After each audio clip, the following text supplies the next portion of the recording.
Hi, I'm Maggie. I'm Jesse, and welcome to our 800 square foot apartment in Brooklyn.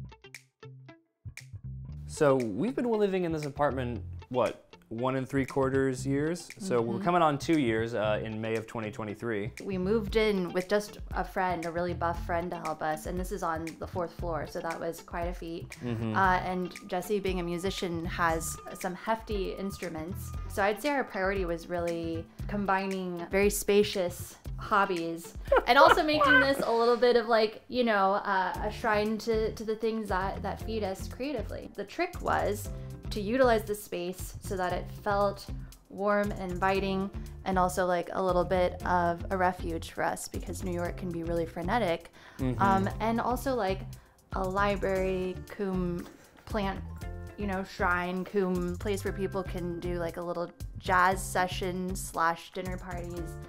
And that's kind of a tall order for 800 square feet. We're still always trying to improve things, make things a little bit better, a little bit more functional, a little bit more pleasing, and you know, so it's never ending, but we've definitely gotten to a point where I feel like we both wake up and we say, collective exhale. You know, same when we walk in the front door, which, you know, we've both had rather frenetic living situations in New York, so just being able to come in and really claim the space as our own, it really does feel like a sanctuary.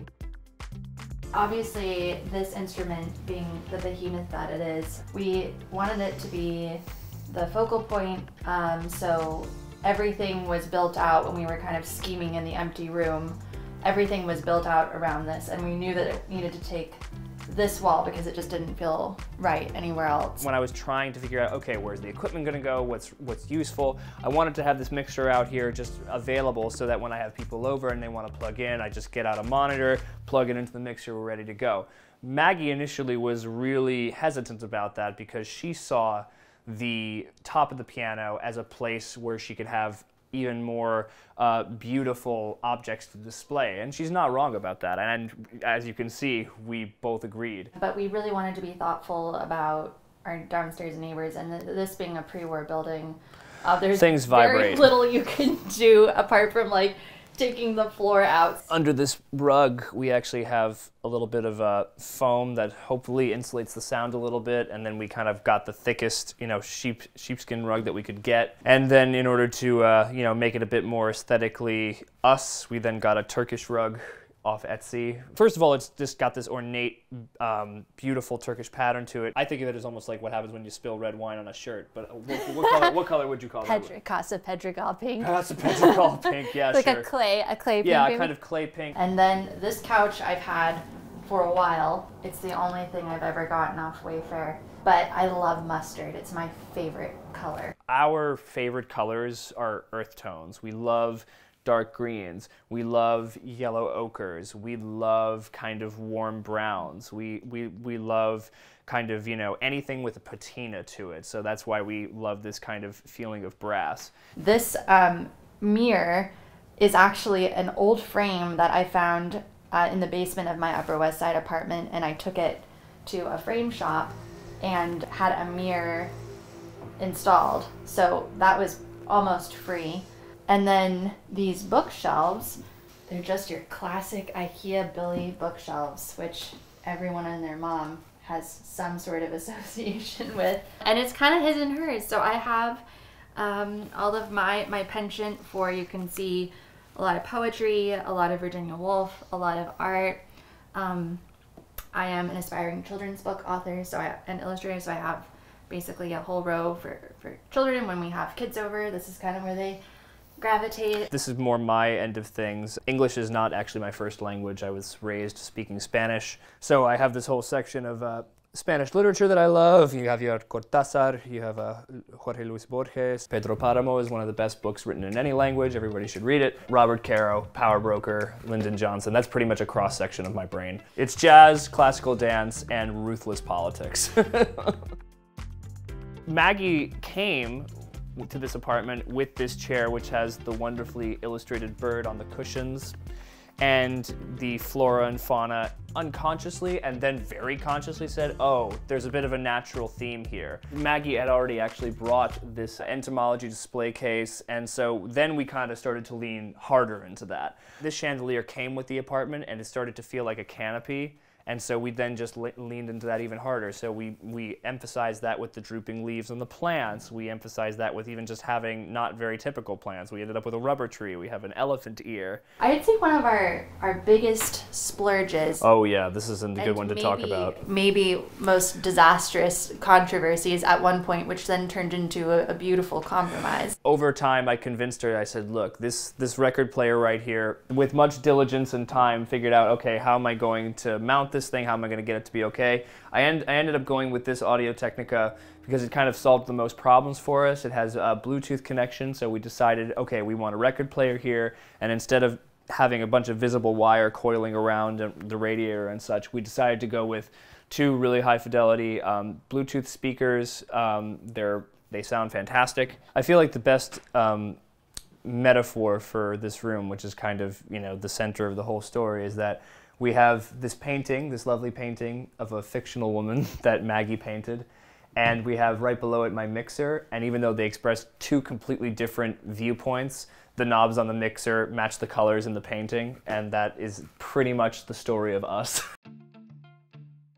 Welcome to our bedroom / studio space as well. This is a room that does a lot in a very small footprint. It's definitely still maximalist, but hopefully, you know, we didn't want it to feel so busy that it stressed us out. So we've got a lot of the same color tones that we saw in the living room. Our bed is more neutral. We love linen. Some of the pillow cases I've actually thrifted and washed very thoroughly. We specifically got a platform bed because we wanted the height.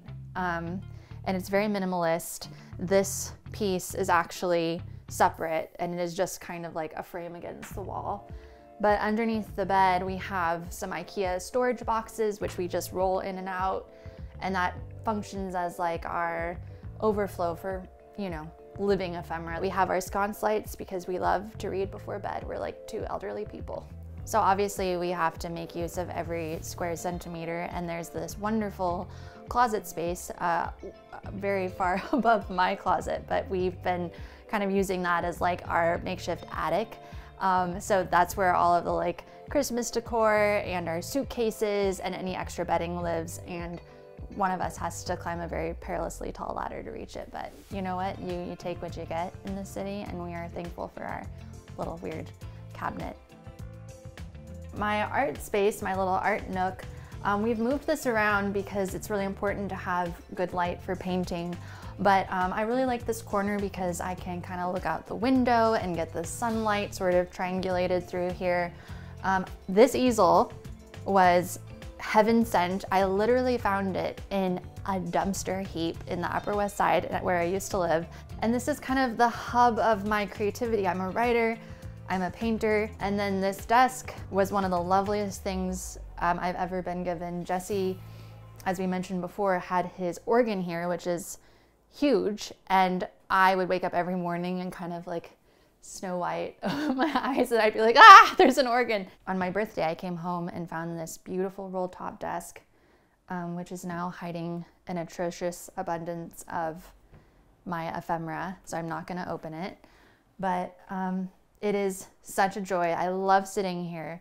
I love being near the window, and this is where we hope the magic happens. One object that means a lot to me is this little vase right here, which you can see is my favorite color in the whole world.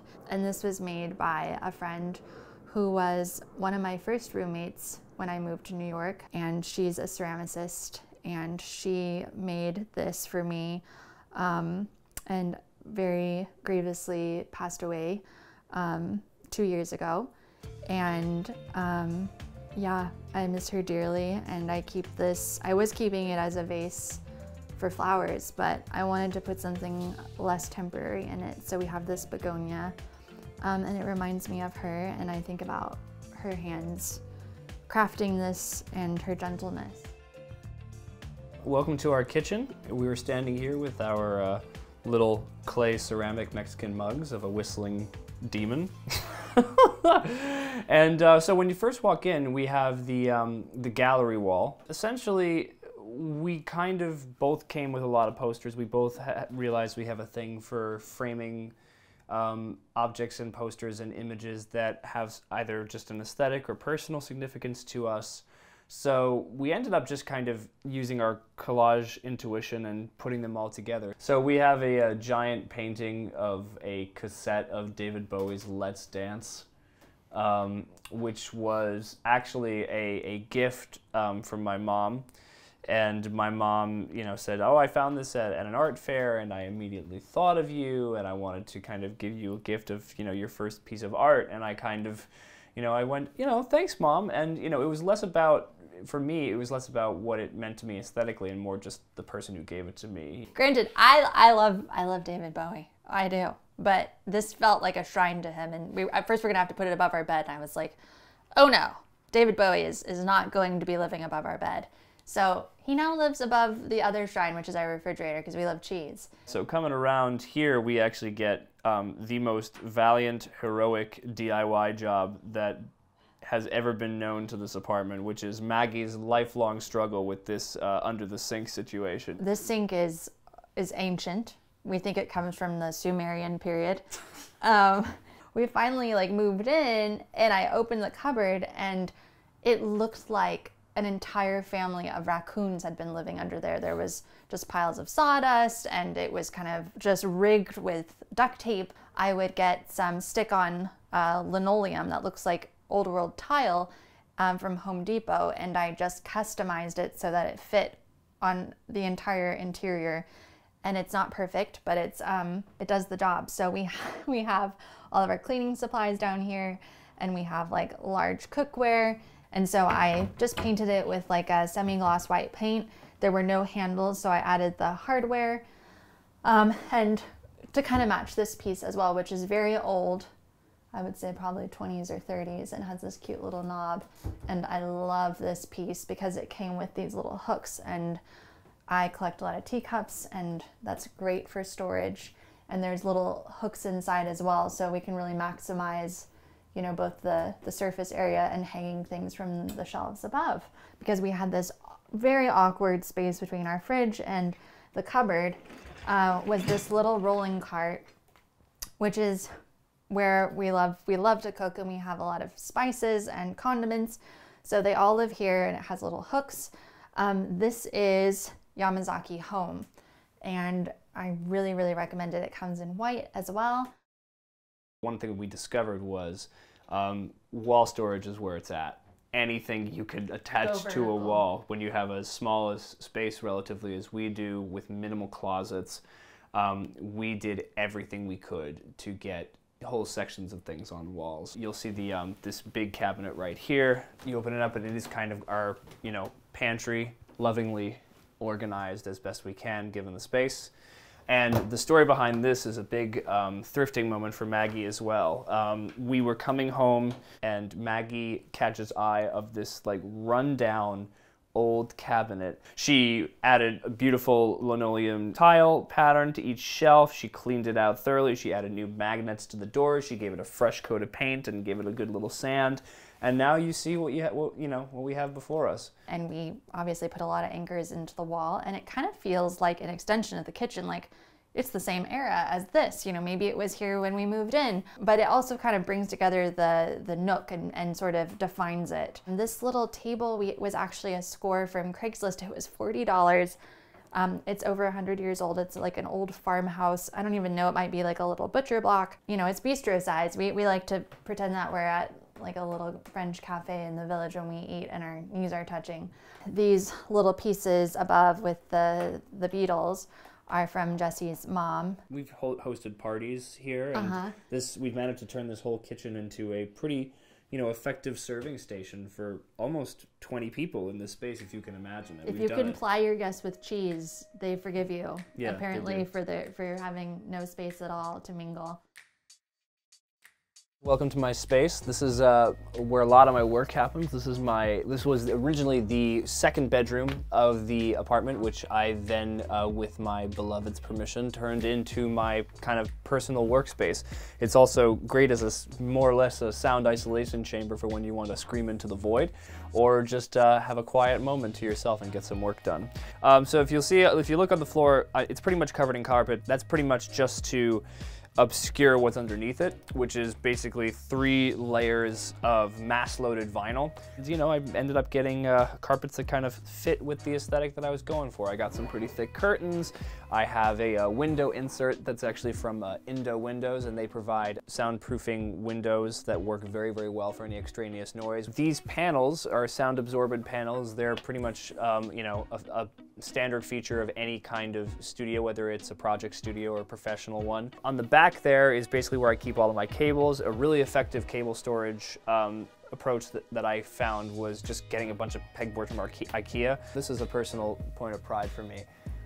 So we were in Peru around January of 2022 last year. We had a great time. It was basically where I really decided for myself, without telling her, that I wanted to be with Maggie for the rest of my life. And we walked into a design store called Puna, and I came across this hand-woven lamp, which looked like either a Wendigo or some kind of woolly monster, and it goes back to both mine and Maggie's mutual love of earth tones. And while this room is probably the one that leans more into function than form than pretty much any other place in the house, I really did want to keep some elements that made it feel like an extension of it, just because the rest of the house makes me feel so calm and, you know, ready to just, you know, create without judgment, and that's a really wonderful thing for me. Our entryway, which contains the other closet of our 2 well-loved closets in this apartment, well, functions as Jesse's wardrobe. His shirts live in that closet. And then there's this very charming little umbrella stand that Jesse got me that I was salivating over on Etsy. So another thing that we really, really appreciate, because you walk in the door, you want to put your keys down, there's really no space to do that, is we invested in these little modular storage cabinets that are almost like tiny lockers from IKEA, and they're great because they're magnetic and they're all purpose. So we have like our little catch-all for loose change, wallet, keys right by the door, and we got 4 of them, so 2 of them also reside in the bathroom. And the bathroom exudes charm. We loved the charming kind of squarish tub and the sink. I want to feel like Doris Day taking a bath. So in the bathroom, you'll find a siren song shower curtain, which gets a lot of comments because it's kind of like a blown up print of a very, you know, old master's painting. And that's sort of our statement piece. And then we've got a framed picture of Virginia Woolf. So we occasionally have photos of some people who are our heroes or just muses for inspiration. Virginia is one of Maggie's, although I do love her too. Home is as much the space as it is the person. This space would not be possible without Maggie, certainly, and for me, it's just an extension of her. It is her.